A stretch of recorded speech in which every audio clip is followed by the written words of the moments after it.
Guys আজকে আমি কিনে ফেললাম ব্যাংক। अरे कहना क्या चाहते हो?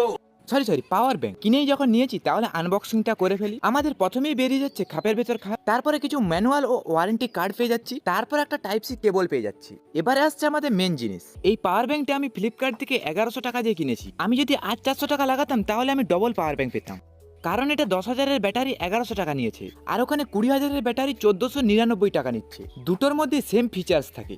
এখানে আমরা দুটো আউটপুট ইউএসবি পোর্ট পাচ্ছি, আরেকটাতে টাইপ সি পোর্ট পাচ্ছি, যেটাতে ইনপুটও হবে আউটপুটও হবে। আরেকটা পাচ্ছি মাইক্রো এসবি পোর্ট, যেটাতে শুধু চার্জ দিতে পারবো।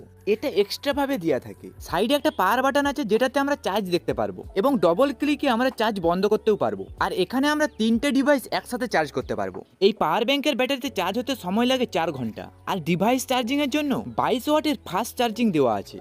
পাওয়ার ব্যাংকটা কেমন লাগলো আপনারা কমেন্টে অবশ্যই জানান, আর এটাও অবশ্যই জানাবেন আমার কোনটা কেনা উচিত।